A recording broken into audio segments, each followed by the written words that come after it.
Hello everyone, मैं अमित ठाकुर और आज की इस वीडियो में मैं आपको बताऊंगा जैम पोर्टल पे जो हाल फिलहाल में कुछ नए अपडेट और चेंजेस आए हैं उसके बारे में। और आज की वीडियो में जितने भी मैं अपडेट और चेंजेस आपको बताऊंगा इन सभी के जो भी ऑफिशियल नोटिफिकेशन इशू हुए, ओईएम सर्कुलर इशू हुए, मतलब सर्कुलर्स इशू हुए, अगर आपको वो सारे डॉक्यूमेंट डाउनलोड करने हैं या जैम पोर्टल से रिलेटेड जितने भी इंपॉर्टेंट डॉक्यूमेंट होते हैं, नोटिफिकेशन होती है, वो सभी डॉक्यूमेंट एंड नोटिफिकेशन आपको डाउनलोड करने हैं। टाइम टू टाइम उनका नोटिफिकेशन चाहिए, तो उसके लिए आप हमारा मोबाइल ऐप डाउनलोड कर सकते हैं, बिज़ हेल्प। आपको बिज़ हेल्प मोबाइल एप्लीकेशन डाउनलोड करना है। उसमें आपको मेन्यू में जाना है। मेन्यू में जाने के बाद फ्री कंटेंट का ऑप्शन होता है। फ्री कंटेंट में आप जाएंगे, वहाँ पे आपको सारे डॉक्यूमेंट मिल जाएंगे। चलिए अब अपने टॉपिक पे जाते हैं, जो कि अभी जो मैं आज की वीडियो में आपको बताने वाला हूँ, जो नए चेंजेस आए हैं जैम पोर्टल पे हाल फिलहाल में। देखिए, सबसे बड़ा जो चेंजेस आया है, सबसे बड़ी प्रॉब्लम हर किसी को ये होती थी कि मेरा भाई जैम पोर्टल में जो नाम है वो कुछ और, पहले मेरा जैम पोर्टल में कुछ और नाम था या मेरे बिज़नेस का नाम कुछ और था। अब मैंने अपने बिज़नेस का नाम चेंज कर लिया, तो उस केस में वो कैसे ठीक होगा। तो देखिए, इसका भी अपडेट आ गया है अब आपका जैम पोर्टल पे। इसके लिए आपको क्या करना है, सबसे पहले अपने जीएसटी सर्टिफिकेट में अपने बिज़नेस का नाम चेंज करा लेना है, अमेंड करा लेना है। उसके बाद आपको अपना जीएसटी सर्टिफिकेट, जीएसटी नंबर दोबारा से अपडेट कर देना है। तो क्या होगा, आपका जैम पोर्टल में बिज़नेस नेम चेंज हो जाएगा। जो भी आप अपने जीएसटी सर्टिफिकेट पे अपडेट करवा लेंगे वो नाम हो जाएगा आपका। पहला अपडेट अपना ही हो गया। देन सेकंड अपडेट पे आते हैं। जो सेकंड अपडेट है वो भी बहुत अच्छा अपडेट है हमारा। सेकंड अपडेट क्या है, क्या होता है, कई बार हम लोगों की आइडिया सस्पेंड हो जाती है बहुत से लोगों की, और वो लोग बहुत से टेंडर में पार्टिसिपेट किए होते हैं या बहुत से ऑर्डर्स उनके आने वाले होते हैं, बायर के पास ऐड टू कार्ट हुए रहते हैं, लेकिन वो इन प्रोसेस होते हैं, या कुछ टेंडर में पार्टिसिपेट किए हुए हैं और वो भी इन प्रोसेस में है। तो पहले क्या होता था ना, जो अगर आपकी आईडी सस्पेंड हो गई और आपने किसी टेंडर में पार्टिसिपेट किया हुआ है या कोई आपको ऑर्डर आने वाला है, तो वो सब बेकार हो जाता था। बिडों में क्या होता था, आपको डिस्क्वालीफाइड डिक्लेयर कर दिया जाता था और जो ऑर्डर आने वाले होते थे वो ऑर्डर नहीं आ सकते थे।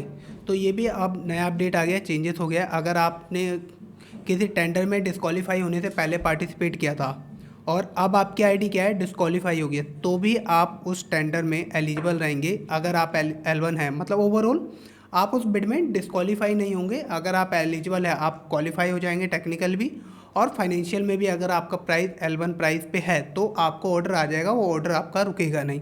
बाकी इनवॉइसेस वगैरह सारी चीज़ें बना पाएंगे, बस एक चीज़ नहीं कर पाएंगे पहले के जैसे, जो मार्केट प्लेस में कोई नया कैटलॉग नहीं बना पाएंगे आप, या अपने कैटलॉग मैनेजमेंट डैशबोर्ड में नहीं जा पाएंगे। बाकी आप इनवॉइस बना सकते हैं। कोई नया ऑर्डर आपका आने वाला है जो ऐड टू कार्ट था या किसी टेंडर में आपने पार्टिसिपेट किया था, उसका टेक्निकल नहीं खुला था या टेक्निकल खुल गया था, फाइनेंशियल खुला हुआ था, ऑर्डर आने वाला था, वो सभी ऑर्डर आ जाएंगे जो कि पहले नहीं आते थे। पहले हम डिस्क्वालीफाई डिक्लेयर कर दिए जाते थे।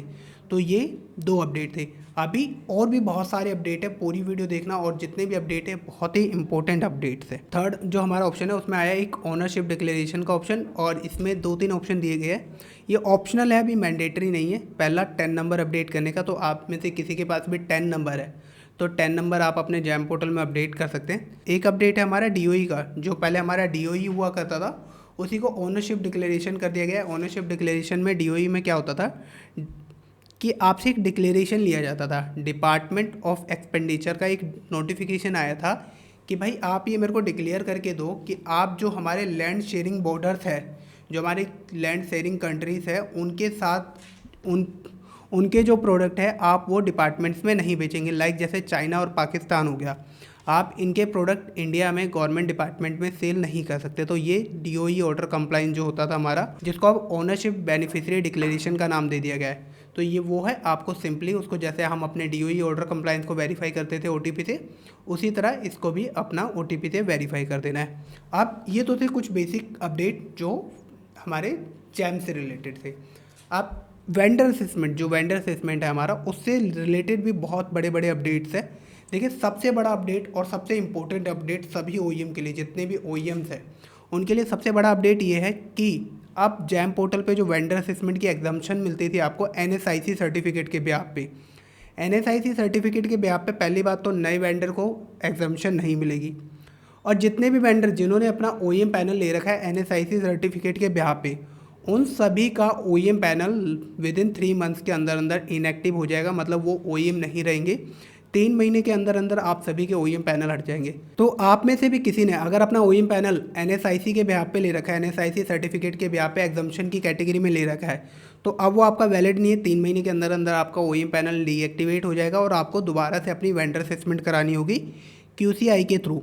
बाकी इसका पूरा जो वेंडर असेसमेंट पॉलिसी है, वेंडर वैलिडेशन पॉलिसी है, ये सारे डॉक्यूमेंट आपको मेरे मोबाइल एप्लीकेशन में मिल जाएंगे, वहाँ से डाउनलोड करके पूरी डिटेल में आप स्टडी कर सकते हैं। तो पहला ये हो गया वेंडर असेसमेंट से रिलेटेड कि NSIC की एग्जामिनेशन नहीं मिलेगी और जिनका NSIC से ओईएम पैनल है वो 3 महीने के अंदर अंदर आपका हट जाएगा जैम पोर्टल से। देन सेकेंड अपडेट है वेंडर असेसमेंट से रिलेटेड। अगर आप कोई अपनी वेंडर असेसमेंट कर रहे हैं और आप डेस्कटॉप असेसमेंट के स्टेप पे हैं, तो डेस्कटॉप असेसमेंट में सबसे इंपॉर्टेंट पॉइंट ये है, मैंडेटरी कर दिया गया है कि आप उसमें जितने भी डॉक्यूमेंट प्रोवाइड करेंगे उन सभी डॉक्यूमेंट पे आपकी राउंड स्टैंप होनी चाहिए, चौरस स्टैंप नहीं लगेगी। जैसे कि पहले हम कुछ इस तरीके की चौरस स्टैंप लगा देते थे, अब ये वैलिड नहीं मानी जाएगी, आपको राउंड स्टैंप लगा के देनी है अपने सभी डॉक्यूमेंट पे। देन इसके बाद जो अपडेट है वो भी वेंडर असेसमेंट से रिलेटेड ही है। अगर आप अपनी वेंडर असेसमेंट कर रहे हैं, डेस्कटॉप असेसमेंट पे हैं, तो वहाँ पे आप जितने भी अपने फाइनेंशियल डॉक्यूमेंट प्रोवाइड करते हैं, पहले आपके सेल्फ डिक्लेरेशन डॉक्यूमेंट एक्सेप्टेड कर लिए जाते थे QCI में, अब आपके सेल्फ डिक्लेरेशन डॉक्यूमेंट अप्रूव नहीं किए जाएंगे। आपके जितने भी फाइनेंशियल डॉक्यूमेंट होंगे वो आपके CA के लेटर हेड पे CA के थ्रू वेरीफाइड डॉक्यूमेंट होने चाहिए। अब ये फाइनेंशियल डॉक्यूमेंट होते क्या है, लाइक जैसे आपका MGT 7 हो गया, EOC 4 हो गया, लिस्ट ऑफ डायरेक्टर्स हो गया, लिस्ट ऑफ शेयर होल्डर्स हो गया। तो इस तरीके के जितने भी डॉक्यूमेंट होते थे, ये सभी डॉक्यूमेंट आपको क्या है अपने CA के लेटर हेड पे CA से वेरीफाइड करवा के देने होंगे, तभी वो आपका एक्सेप्टेड माना जाएगा डॉक्यूमेंट, अदरवाइज आपकी असेसमेंट को अप्रूव नहीं किया जाएगा। तो ये थे कुछ अपडेट। पहला अपडेट था हमारा कि जो अकाउंट में नाम चेंज करना है तो उसके लिए आप अपने GST सर्टिफिकेट पे नाम अपडेट करा लो, आपका नाम अपडेटेड हो जाएगा। सेकंड अपडेट हमारा NSIC से था कि अगर आपने ओईएम पैनल अपना NSIC से ले रखा है तो वो अब आपका वैलिड नहीं है। थर्ड, आपको वेंडर असेसमेंट में अब सिर्फ राउंड स्टैंप लगा के देनी है, चौरस स्टैंप आपकी वैलिड नहीं मानी जाएगी। फोर्थ, हमारा जितने भी आप फाइनेंशियल डॉक्यूमेंट देंगे वेंडर असेसमेंट के अंदर, वो सभी डॉक्यूमेंट आपके CA के थ्रू वेरीफाइड होने चाहिए, CA के लेटर हेड पे होने चाहिए। एंड एक अपडेट और था हमारा जो मैं आपको जो हमारा ID सस्पेंशन से रिलेटेड अपडेट था कि अगर आपकी ID सस्पेंड हो गई है और आपने किसी बिड में पार्टिसिपेट किया हुआ था, तो पहले क्या होता था, आप डिस्क्वालीफाई हो जाते थे। अब आप डिस्क्वालीफाई काउंट नहीं होंगे, आप क्वालिफाई होंगे बिड में, और अगर आपका फाइनेंशियल में भी रेट L1 आता है तो वो आपको ऑर्डर मिल जाएगा और आप उसका ईजिली इन्वॉइस बना पाएंगे। तो ये थे कुछ इंपॉर्टेंट अपडेट जो जैम पोर्टल पे हाल फिलहाल में आए। इन सभी के डॉक्यूमेंट आपको हमारे मोबाइल एप्लीकेशन पे मिल जाएगा, आपको डिस्क्रिप्शन में भी लिंक मिल जाएगा ऐप। बाकी आप प्ले स्टोर पे जाके सर्च करेंगे बिदल, वहाँ पे भी हमारा ऐप आ जाएगा, वहाँ से डॉक्यूमेंट डाउनलोड कर लेना। तो उम्मीद है पूरी वीडियो पसंद आई होगी, पसंद आई हो तो लाइक शेयर करना मत भूलना। बाकी मिलते हैं किसी अगली वीडियो में किसी नए अपडेट के साथ।